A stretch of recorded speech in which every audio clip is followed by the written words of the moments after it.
The big folk night 2025 celebrating the soul of Telangana. August 23 సాయంత్రం 6 గంటల నుండి ఎల్బీ స్టేడియంలో. టికెట్స్ బుకింగ్ కోసం ఎంట్రీవాలా యాప్ను డౌన్లోడ్ చేసుకోండి. రేలా రే రేలా గంగ గారు అంటే తెలియని వ్యక్తి అంటూ ఎవరూ లేరు. గత ఎన్ని ఇయర్స్ నుంచి ఫోక్లోని మీకంటూ ఒక ప్రత్యేకమైన గుర్తింపు తెచ్చుకున్నారు. అండ్ ప్రెజెంట్ మీకు ఎలా అనిపిస్తుంది ఈ ఫోక్ అంటే మీరు ఉన్నప్పటికీ ఇప్పటికీ చాలా డెవలప్ అయింది. ప్రైవేట్ సాంగ్స్ రావడం కావచ్చు, ఈ మీ భాషను కావచ్చు, లేకపోతే మీ పాటల్ని సినిమాల స్థాయిలో ప్రధానంగా వాటికంటూ మనం ప్రత్యేకమైన పీట వేయాలి అన్నట్టు అయిపోయింది. సో ఏం చెప్తారు ఈ మార్పుకి అంటే ముందుగా బిగ్ టీవీ వారికి స్పెషల్ థ్యాంక్స్ అండి, మీకు కూడా. సో మార్పు అంటే ఖచ్చితంగా అంటే ట్రెండ్ మారుతున్న కొద్దీ మారాల్సిందే కదా. అంటే మనము ఒకప్పుడు క్యాసెట్స్ నుంచి డివిడీలు సీడీలు వచ్చినాయి, ఇప్పుడు యూట్యూబ్ వచ్చింది. అట్లా యూట్యూబ్ నుంచి ట్రెండ్ అంటే జనరేషన్ మారిన కొద్దీ, ట్రెండ్ మారిన కొద్దీ ఖచ్చితంగా అప్డేట్ కావాల్సింది. అప్డేట్ కాకపోతే జనాదరణ, ప్రజాదరణ ఉండదన్నమాట.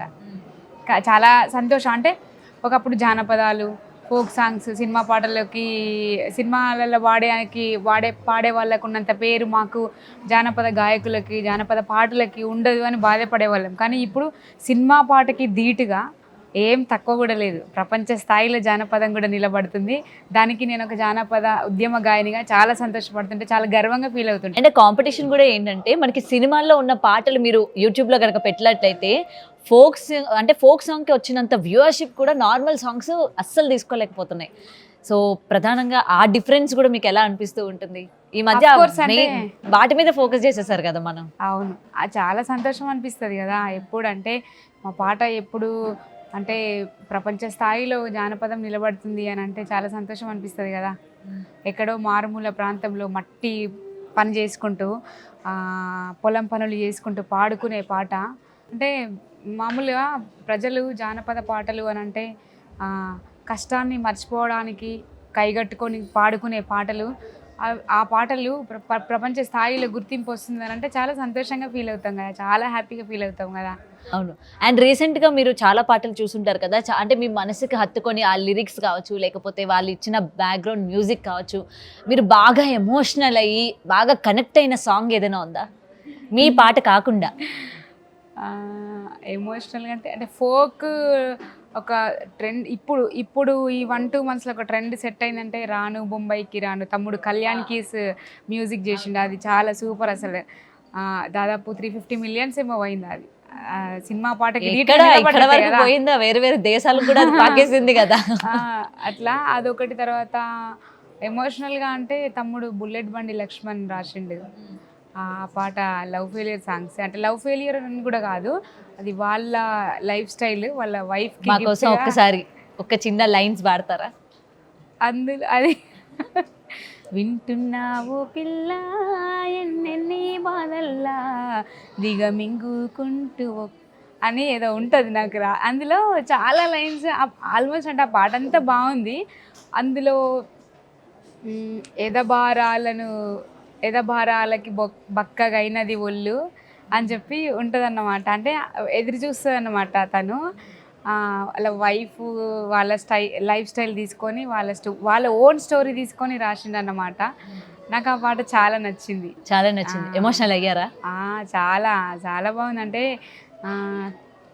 కోటలు నాకు లేవు, రాజును నేను కాదు, మేడలు నాకు లేవు, నాకున్నంతలో మారానోలే నిన్ను చూస్తనే అని అబ్బాయి అంటుంటాడు అన్నమాట. దాన్ని చెప్తుంటాడు. అమ్మాయి అంటది, కోటలు మేడలేంది నీ నీడనుంటే చాలు, నేను పుస్తే మట్టెల పెట్టుకొని మురిసిపోతనే. ఆ ఎక్స్ప్లెనేషన్, ఆ లిరిక్స్ ఎంత అద్భుతంగా ఉన్నాయంటే, ఒక సగటు మహిళ ఏం కోరుకుంటుంది? హస్బెండ్ దగ్గర 3 పూటల భోజనము, తను ప్రేమ వంచితే చాలు అని కోరుకుంటుంది. అది ఆ లిరిక్స్ రూపంలో చెప్పింది కదా. నేను చాలా చాలా కనెక్ట్ అయినా, కొన్ని 100 సార్లు విన్నా ఇప్పటికీ ఆ పాట. మీ హస్బెండ్ దగ్గర ఎప్పుడైనా పాడారా మీరు ఈ సాంగ్? ఇగో చూడు, హస్బెండ్ అంటే ఎట్లుండాలి, వైఫ్ అంటే ఎట్లుండాలి, ఇద్దరి మధ్య రిలేషన్ ఎట్లుండాలో వినండి అని చెప్పి. అఫ్ కోర్స్ అంటే ఇప్పుడున్న తరం పిల్లలకి కానీ అది అరేంజ్ మ్యారేజ్ అయినా లవ్ మ్యారేజ్ అయినా ఇద్దరి మధ్యలో కోఆర్డినేషన్, అండర్స్టాండింగ్, ప్రేమ, బంధం, అనుబంధం ఎట్లా ఉండాలనేది ఆ పాటలు చాలా అద్భుతంగా చెప్పిండు తమ్ముడు. నేను పాట చూడగానే ఫస్ట్ ఫోన్ చేసిన, అసలు ఫస్ట్ ఒక సాకి వస్తుంది స్టార్టింగ్లో, అది చూడంగానే పాట మొత్తం చూసి నేను చాలా కనెక్ట్ అయిపోయిన. ఆ పాట నాకు చాలా నచ్చింది. నేను వెంటనే తమ్ముడికి ఫోన్ చేసి మెసేజ్లు పెట్టి చాలా బాగా రాసినావు తమ్ముడు అని చెప్పిన. అంటే మా సేమ్ మా కుటుంబ సభ్యులాగా ఫీల్ అవుతాం కదా అందరం కూడా, జానపద రంగం నుంచి వచ్చిన వాళ్ళందరం కూడా. ఎవరి పాట మంచిగా ఉన్నా చెప్తా, నేను మంచిగా లేకపోయినా చెప్తా మొహం మీదనే. నా దగ్గర అదొకటి ఉంటుంది అనమాట. వాళ్ళు ఏమనుకుంటారు ఏంటని మొత్తం ఆలోచించలేదు. ఏం ఆలోచించాను తమ్ముడు, ఇక్కడ గిట్లుంది, గిట్లుంటే బాగుండు అని చెప్తా. నాకు అనిపించింది నేను చెప్తా, బాగుంటే బాగుందని కూడా చెప్తా ఓపెన్ గా. సో ఎనీవే ఇంకా మీ దగ్గర నుంచి ఇంకా చాలా చాలా పాటలు వినాలని కోరుకుంటున్నాం. మేమే కాదు, మిమ్మల్ని ఆదరించే అభిమానులు కూడా.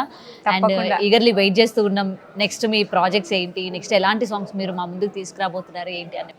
నెక్స్ట్ ప్రాజెక్ట్ ఏముందిరా, ఇప్పుడు రాఖీ పండుగ వస్తుంది కదా. నేను ఎవ్రీ ఇయర్ అన్నా చెల్లెళ్ళ గురించి నేను ప్రతి సంవత్సరం రాఖీకి పాట చేస్తా. ఫెస్టివల్ సాంగ్స్ వస్తాయి కదా మనకన్నీ, అంటే బతుకమ్మ, బోనాలు, వినాయక చవితి, సంక్రాంతి ఇట్లా వస్తాయి కదా.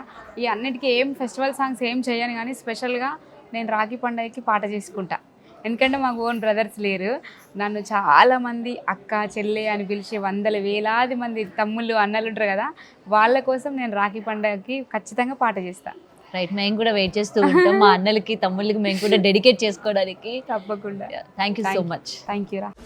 The big folk night 2025 celebrating the soul of Telangana. August 23 సాయంత్రం 6 గంటల నుండి ఎల్బీ స్టేడియంలో. టికెట్స్ బుకింగ్ కోసం ఎంట్రీవాలా యాప్ను డౌన్లోడ్ చేసుకోండి.